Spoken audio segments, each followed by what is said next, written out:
बिस्मिल्लाहिर्रहमानिर्रहीम। अस्सलामु अलैकुम वरहमतुल्लाहि वबरकातुहू।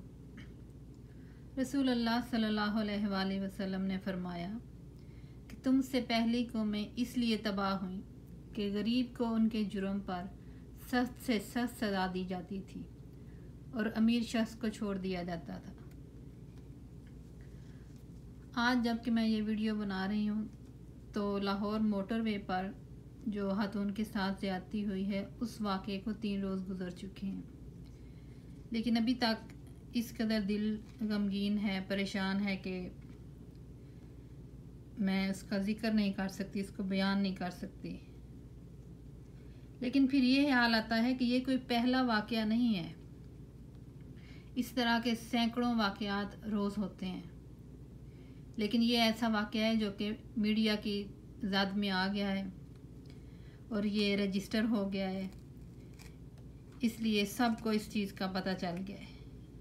लेकिन हमारे शहरों में, गली मोहल्लों में ऐसे वाक़यात रोज़ाना होते हैं और ऐसा भी होता है कि माँ बाप उस चीज़ को छुपा देते हैं कि हमारी हमारी बच्ची की इज़्ज़त जो है वो और पामाल हो जाएगी। हमदर्दी की बजाय लोगों की तरफ से और ज़्यादा ज़िल्लत का सामना करना पड़ेगा। लेकिन सोचने की बात यह है कि ऐसे वाक़यात पे दर पे क्यों रूनुमा हो रहे हैं, इन वाक़यात की रोकथाम क्यों नहीं हो रही? क्योंकि इस्लामी कवानीन का निफाज नहीं है, ना ही कानून की बालादस्ती है हमारे मुल्क में। अगर कसूर के वाक़या में मुल्ज़िमों को सज़ा मिलती या ज़ैनब के कातिल को सरेआम फांसी दी जाती तो शायद ऐसे वाक़यात इतनी तेज़ी से ना फैलते। इक्का दुक्का वाक़यात होते, लेकिन इस तरह तेज़ी से और सरेआम ये चीज़ें ना होती। लोगों के दिलों में खौफ बैठ जाता, जो कि इस्लामी सज़ाओं का बुनियादी मकसद है।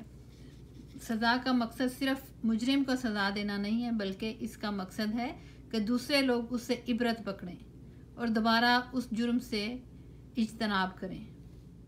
सूरत मायदा और सूरत नूह में है कि जब किसी जानी को सज़ा दी जाए तो एक गिरोह उसको देखे ताकि बाकी लोग भी इबरत पकड़ें। कुरान में शादीशुदा जानी की सज़ा संसार किया जाना है, यानी उसको ज़मीन में धंसा कर इतने पत्थर मारे जाएं कि वो कत्ल हो जाए। और गैर शादीशुदा जानी की सज़ा 100 कोड़े है। अगर इन सज़ाओं पर अमल दरामद हो तो किसी की जुर्रत ना हो कि दोबारा से कोई इस तरह के जुर्म का इर्तिकाब करे। जिस शख्स ने ये जुर्म किया है वो आदी मुजरिम है, ये उसका कोई पहला जुर्म नहीं है, वो पहले भी इस तरह के जराइम का इर्तिकाब कर चुका है। अगर उसको उसके पहले जुर्म पर सजा दी जाती तो वो इस हद तक ना बढ़ता, बल्कि बाकी लोग भी उससे इबरत पकड़ते और इस तरह के जराइम मुआशरे में ना पनपते। लेकिन हमारे यहाँ चंद रुपये देकर मुजरिम दंदनाते फिरते हैं और जो लोग उसके जुल्म का शिकार होते हैं वो सारी ज़िंदगी मुंह छुपा कर फिरते रहते हैं। आप खुद सोचें, वो खातून किस कदर ज़हनी कर्ब का शिकार होगी और कब तक वो इस कैफियत में रहेगी, और उसके बच्चों का क्या हाल होगा? वो किस तरह अपने बच्चों से नज़रें मिला पाएगी? वो छोटे छोटे मासूम बच्चे किस तरह से अपनी माँ को फेस करेंगे? और आज साइंस भी इस चीज़ को प्रूफ करती है कि 2 साल के बच्चे के सामने अगर उसकी माँ को उसका बाप थप्पड़ मारेगा तो उस बच्चे को वो बात पूरी ज़िंदगी याद रहेगी।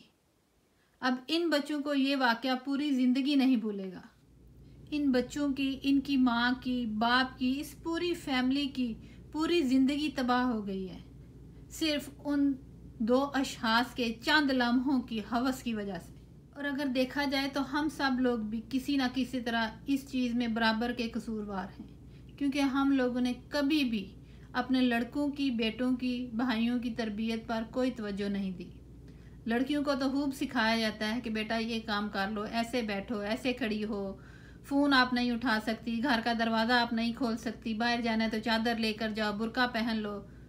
उसका तो हर तरह से ख्याल किया जाता है, पूरी तरबियत की जाती है कि अब उसने अगले घर में जाना है, उसने अपने आप को किस तरह से दूसरों की नज़रों से महफूज रखना है।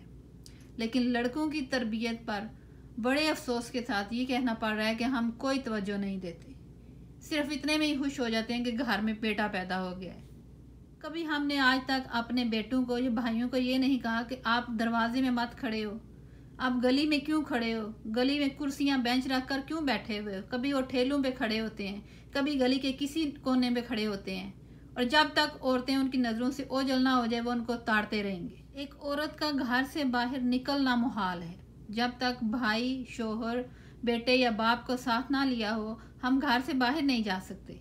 पाकिस्तान से बाहर हम जहाँ मर्जी अकेले चले जाएं, हमें कोई नहीं देख रहा, हमें किसी सहारे की, किसी आसरे की ज़रूरत नहीं है। हम सारे काम अकेले खुद करते हैं, और हम एक गैर इस्लामी मुआशरे में इधर रह रहे हैं। और जब आप पाकिस्तान में हैं, आप एक आज़ाद इस्लामी मुल्क में हैं, तो आप किसी की नज़रों से भी महफूज नहीं हैं। सारे काम सिर्फ हुकूमत के करने के नहीं हैं।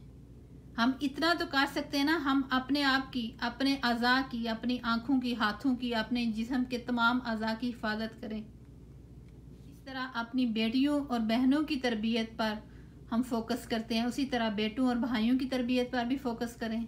जब आप किसी की बहन को गलत निगाह से देखेंगे तो आपकी बहन को भी ज़रूर कोई देखेगा। जब आप किसी की बेटी को गलत नज़र से देखेंगे तो आपकी बेटी को भी ज़रूर देखेगा। इस चीज़ को मत भूलें। रसूल अल्लाह सल्लल्लाहु अलैहि वसल्लम ने फरमाया कि 2 गुनाहों की सज़ा इंसान को दुनिया में ही मिल जाती है, एक ज़िना की और दूसरा माँ बाप की नाफरमानी की। हमारे मुल्क में इस्लामी कवानीन के नफाज की ज़रूरत है। अगर ज़ैनब के मुजरिम को सरेआम सज़ा दी जाती तो आज ये वाक़या कभी भी पेश ना आता। लेकिन जब भी कभी असम्बली में ऐसा बिल पेश किया जाता है कि मुजरिम को सरेआम सज़ा दी जाए तो उस बिल को मुस्तरद कर दिया जाता है। तब सबको इंसानी हकूक़ याद आ जाते हैं। क्या सिर्फ सारे इंसानी हकूक़ मुजरिम के हैं? विक्टिम के कोई हकूक़ नहीं है? वो इंसान नहीं है? और ख़ास तौर पर कानून बनने के बाद उसकी इम्प्लीमेंटेशन पर फोकस किया जाए, क्योंकि ऐसा भी होता है कि अगर कानून बन भी जाए तो उसको इम्प्लीमेंट ही नहीं किया जाता। और इस चैनल के तवस्सुत से मेरी अरबाब इख्तियार से ये भी गुजारिश है कि सोशल मीडिया और प्रिंट मीडिया पर ऐसे मवाद की नशर व इशाअत पर पाबंदी आयद की जाए जो जहनों और किरदार को परागंदा कर रहे हैं, जिनको देखकर और सुनकर इस तरह के लोगों के जहन में इस तरह के शैतानी ख्यालात आते हैं। और इसके साथ ये भी गुजारिश है कि लड़कों और लड़कियों को स्कूलों और कॉलेजों में सेल्फ डिफेंस की ट्रेनिंग ज़रूर दी जाए, और जो ख़वातीन घरों में हैं वो भी अपने लिए सेल्फ डिफेंस की ट्रेनिंग का अहतमाम करें। और ख़वातीन अपने पर्स में पेपर स्प्रे ज़रूर रखें ताकि जब भी कभी उन्हें इस तरह के मुश्किल हालात का सामना करना पड़े तो वो अपना दिफा कर सकें। कोशिश करें कि रात के वक्त ख़ास तौर पर बाहर ना जाएं, और अगर कभी जाना पड़े भी तो किसी मर्द को साथ लेकर जाएं। और मेरी आप लोगों से भी गुजारिश है कि इस वीडियो को ज़्यादा से ज़्यादा शेयर करें ताकि सरेआम सज़ा देने का कानून नाफिज हो सके, ताकि सरेआम सज़ा देने का बिल असम्बली में पास हो सके। अस्सलामु अलैकुम वरहमतुल्लाहि वबरकातुहू।